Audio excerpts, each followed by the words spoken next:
दोस्तों नमस्कार। आज के इस वीडियो में आपके लिए जो कक्षा 12वीं की केमिस्ट्री के प्रश्न बैंक सॉल्व करा रहे थे दोस्तों, उसमें आज आपके लिए अध्याय 2 विलयन का सॉल्यूशन बताएंगे दोस्तों। ठीक है, इससे पहले आपके लिए एक वीडियो अपलोड कर दिया गया है जिसमें दोस्तों आपके लिए जो अध्याय 1 था केमिस्ट्री कक्षा 12वीं का, ठीक है दोस्तों, ठोस परावस्था का आपके लिए पूरा सॉल्यूशन बता दिया है दोस्तों।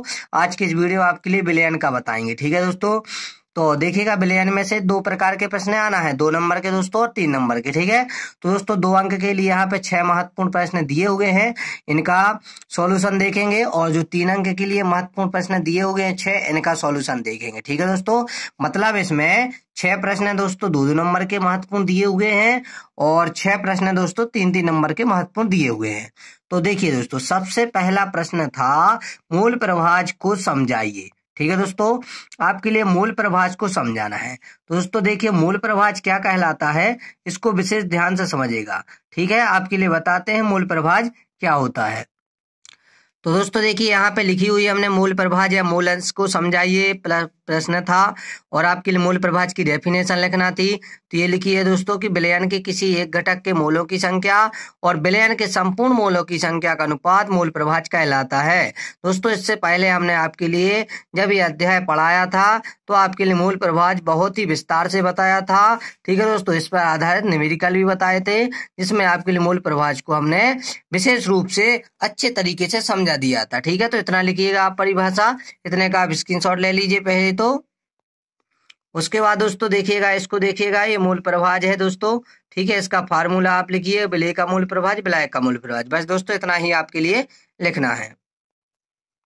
अगला प्रश्न था दोस्तों मूलरता को परिभाषित कीजिए, और फिर था नॉर्मलता को परिभाषित कीजिए। तो दोस्तों मूलरता और नॉर्मलता की परिभाषा भी आप देख लीजिए।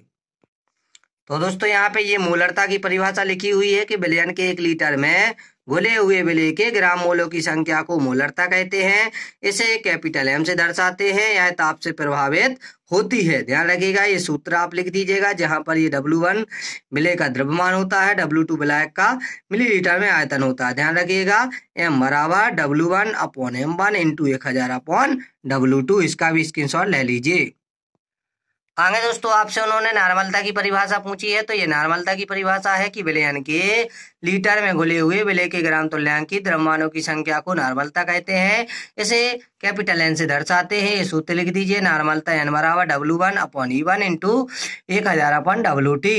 ठीक है दोस्तों, तो दोस्तों ये W2 लिख दीजिए, और यहाँ पे लिख दीजिए जहाँ W1 विलय का द्रव्यमान है, E1 विलय का तुल्यांकित द्रव्यमान है, W2 विलयन के मिलीलीटर में आयतन है। तो दोस्तों अगला प्रश्न है आपका प्रश्न बैंक में, अणुसंख्यक गुणधर्म किसे कहते हैं। देखिएगा फ्रेंड, ये ना अणुसंख्यक गुणधर्म किसे कहते हैं, अर्धपारगम्य झिल्ली क्या होती है, पीपीएम में क्या है। ठीक है दोस्तों, ये पीपीएम क्या है, तीनों की परिभाषा और उत्तर भी देख लीजिए। तो फ्रेंड ये यही परिभाषा आपकी अणुसंख्यक गुणधर्म की। ठीक है, कि विलयन के वे भौतिक गुण जो विलयन में उपस्थित विलय के कणों की संख्या पर निर्भर करते हैं और विलय की प्रकृति पर नहीं, अणुसंख्यक गुण कहलाते हैं। ठीक है, अर्धपारगम्य झिल्ली क्या होती है दोस्तों, तो हमने बताया है कि ऐसी झिल्लियां जो केवल विलायक के कणों को ही पार होने देती हैं, विलय के कण नहीं, अर्धपारगम्य झिल्ली कहलाती है। जैसे दोस्तों चर्मपात्र और सेलोफेन। ठीक है, तो ये दोस्तों आपकी अर्धपारगम्य झिल्ली। अगला था दोस्तों पीपीएम क्या है। तो दोस्तों आप बताइएगा कि जब विलय की मात्रा अत्यंत सूक्ष्म हो तो सांद्रता को हम पीपीएम यानी कि पार्ट्स पर मिलियन में प्रदर्शित करते हैं, और पीपीएम सांद्रता बराबर होता है अवयव के भागों की संख्या बटे विलयन में उपस्थित सभी अवयवों की संख्या गुणित 10 के ऊपर 6 की घात। ठीक है, तो फ्रेंड्स आपके लिए अभी तक हमने 2 अंक के महत्वपूर्ण प्रश्न बता दिए हैं। वीडियो अच्छा लग रहा है दोस्तों तो वीडियो को लाइक जरूर कीजिएगा। आप दोस्तों आपके लिए 3 अंक के प्रश्न बताते हैं, जिसमें से पहला था परासरण दाब और समपरासारी विलयन किसे कहते हैं, और आदर्श विलयन अनादर्श विलयन में 3 अंतर। तो इन दोनों को आप पहले उत्तर देखिएगा। तो जैसा कि इसमें पहला था कि परासरण दाब और समपरासारी विलयन किसे कहते हैं, तो यहाँ पे लिख लीजिए परासरण, ये परिभाषा लिखी हुई है, इसका स्क्रीनशॉट ले लीजिए आप। और उसके बाद ये परासरण दाब की डेफिनेशन लिखी हुई है, इसका भी स्क्रीनशॉट ले लीजिएगा। और ये समपरासारी विलयन है, इसका भी स्क्रीनशॉट ले लीजिए। ठीक है दोस्तों, तीनों को आप सबसे पहले स्क्रीनशॉट ले लीजिएगा। उसके बाद दोस्तों आपको आगे बताते हैं। अगला दोस्तों आदर्श विलयन अनादर्श विलयन में अंतर चाहिए, तो इसका भी आप ये स्क्रीनशॉट फटाफट से ले लीजिएगा। चलिए फ्रेंड, अगला प्रश्न था शुद्ध जल की मोललता ज्ञात कीजिए। ठीक है दोस्तों, तो शुद्ध जल की मोललता ज्ञात करके बताते हैं आपके लिए। और परासरण दाब क्या है, परासरण दाब एवं विसरण में कोई दो अंतर बताने थे। ठीक है, तो इनको भी आप समझिएगा। तो दोस्तों ये है शुद्ध जल की मोललता हमने किस प्रकार से ज्ञात की है। तो ध्यान रखना है दोस्तों, आपका जो शुद्ध जल है H2O, इसका अणुभार होता है 18। और दोस्तों जल की जो H2O की मोललता निकालोगे तो उसका फार्मूला होता है M बराबर W1 अपॉन स्मॉल m1 लिखना था दोस्तों। यहाँ पे ये बड़ा बन गया है, small m1 into 1000 upon W2। ठीक है दोस्तों, तो आपके लिए W1 का जो जल का घनत्व है वो 1000 होता है, और अपॉन ये 18 किया हमने दोस्तों, इसका अणुभार हो गया m1 इंटू 1000 के 1000, और W2 भी दोस्तों आपका कितना है 1000। तो दोस्तों ये 1000 से 1000 कट जाएंगे। ठीक है दोस्तों, और 1000 से 1000 कटने के बाद आप 1000 में 18 का भाग दोगे तो ये आ जाएगा आपका 55.5। ठीक है दोस्तों, तो ये जल की आपकी मोललता हो गई। और आगे दोस्तों महत्वपूर्ण प्रश्न है, परासरण दाब क्या है, परासरण और एवं विसरण में कोई दो अंतर। तो दोस्तों अभी परासरण दाब तो हमने पहले ही बताया था, इसी का स्क्रीनशॉट ले लीजिए, इसी को आपको लिखना है परासरण दाब।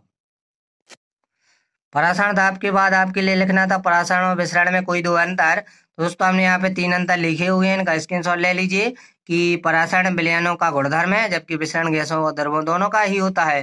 ठीक है, और परासरण की क्रिया संपन्न कराने के लिए अर्ध पारगम झिल्ली आवश्यक है, और इसमें लिख दीजिए अर्ध पारगम झिल्ली आवश्यक नहीं है। 2 अंतर लिख दीजिएगा।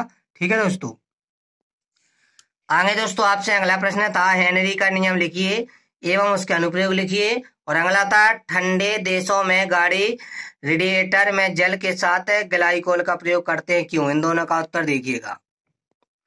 तो दोस्तों हेनरी का नियम बहुत ही आसान है दोस्तों, बस आपको लिखना है हेनरी का नियम। इस नियम के अनुसार किसी गैस का वाष्प दाब की अवस्था में दोस्तों जो आंशिक दाब है P, ये मूल प्रवाह के अनुक्रमानुपाती होता है। बस इतना लिख दीजिए, समानुपाती होता है या अनुक्रमानुपाती होता है, इस प्रकार से है ना। आंशिक दाब अनुक्रमानुपाती मूल प्रवाह, यानी P अनुक्रमानुपाती X। अनुक्रमानुपाती हटाइए, वहां पे KH हेनरी स्थिरांक लगा दीजिए बस। तो इसको आप इस तरीके से लिख दीजिए कि जहाँ KH हेनरी स्थिरांक है, X मूल प्रवाह है, P आंशिक दाब है।